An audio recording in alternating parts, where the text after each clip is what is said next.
Hi, I'm Steve Harwitz, and this is the briefing from Emerging Trajectories.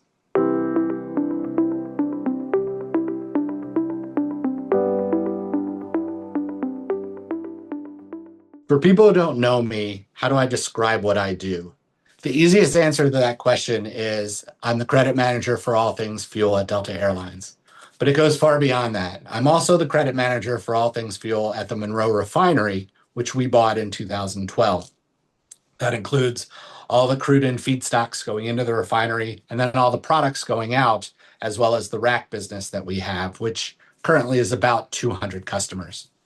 In addition, I head up the financial risk management program here at Delta, which includes any programs that we have for hedging airline demand, as well as the Monroe inventory programs.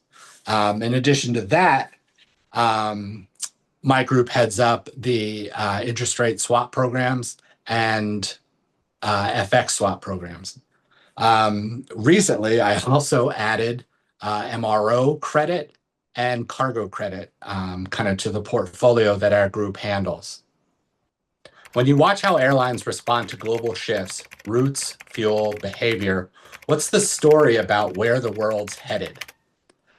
That's a great question. And I think Delta isn't alone in trying to anticipate where people want to fly, where people can't fly, what's going to be the next thing.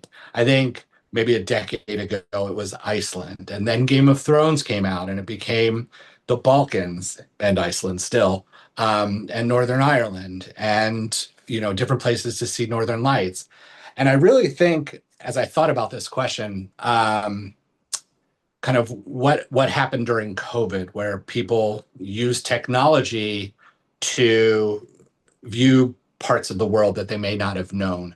And then now that we're out of that pandemic, people realized I can go and visit the Balkans or Asia or South America or these places that I hadn't thought about previously, that now there's a worldwide airline network that can allow me to have those experiences. The other thing we can talk about in terms of fuel and my role specifically is how things have changed since the invasion of the Ukraine a few years ago. The world was not reliant on, but Russia was a big supplier of crude to a lot more of the world than they are today. Well, if you take that volume out of the market, you have to look for different places to source your products. So at one point we had gone all domestic, and then we went to North Africa and to West Africa. Well, now in West Africa, they want to source their own for their own refineries. And we are constantly monitoring the world for what is the best product for our refinery at the best price that'll run and produce the most jet fuel, because ultimately owning a refinery is owning a jet fuel factory. What's the part of my job that I would happily do, even if no one paid me to do it? I'll do research for anybody on just about anything. I can remember, and I thought about this question coming in. I remember watching the Super Bowl. This might have been 10, 11, 12 years ago. And there was an advertisement for Radio Shack. And that immediately, uh, popped a light bulb in my head of going to Radio Shacks when I was little in the mall and going, wait a minute, that company still exists? Let me look this up and I'll see how many are still left, who owns it, what the, what the um, probability of success for this company is, and so forth. So I was writing a credit review on a distressed company while I was watching the Super Bowl. Um, I'm happy to do reviews, and I do them for so many different groups.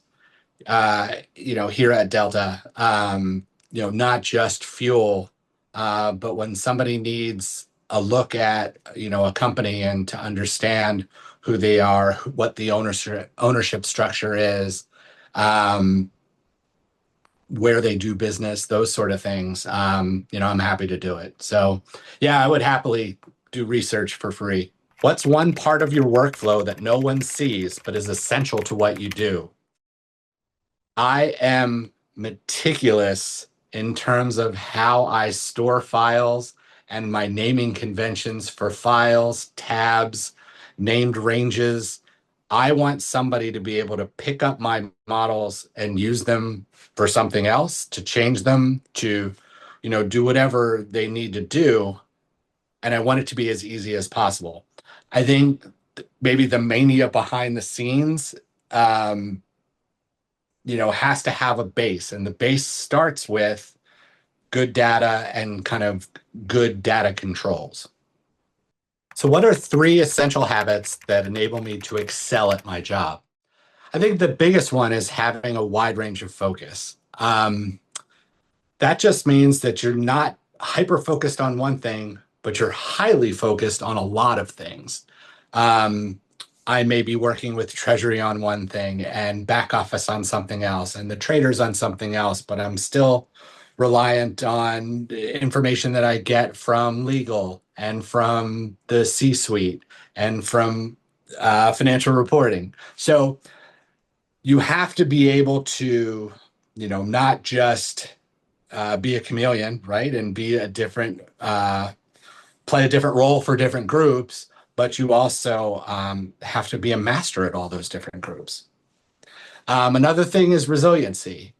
You're not going to get everything right. You're going to try and you're going to be confident about those things.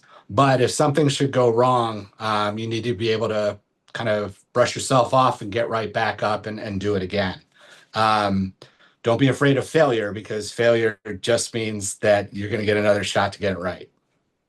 And then the third thing is to know your audience.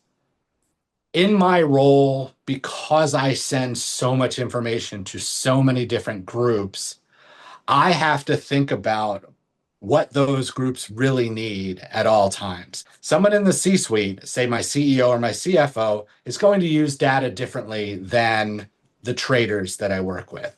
Is going to use data differently than the accountants that I work with or the lawyers that I work with.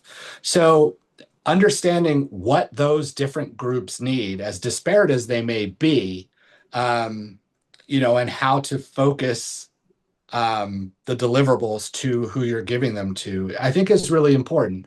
If you give the wrong thing, or not necessarily the wrong thing, but not the best thing to certain groups, then that information is just going to be wasted. So you want to kind of identify with that group what they need, what you can provide, and then give them the best possible product. What's one part of your industry that still needs a human, no matter how advanced AI becomes? Gosh, this is a far-reaching one, isn't it? In the airline industry, there is the thought of having a single pilot. There's a thought of having a single pilot, then there could be the thought of having no pilots. Do you need a flight crew? Well, absolutely you need a flight crew, because what happens if there's a medical emergency? But do you necessarily need flight attendants to pass out drinks and snacks?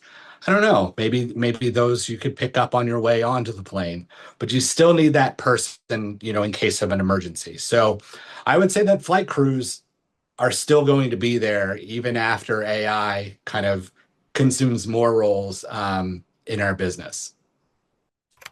Has anything from Emerging Trajectories helped you see ahead or just see differently?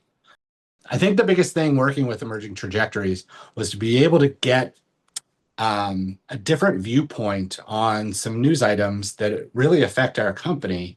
They were able to provide information from news sources and areas that we otherwise would have missed. And those viewpoints were able to allow us to make some decisions in crude sourcing that otherwise we wouldn't have seen.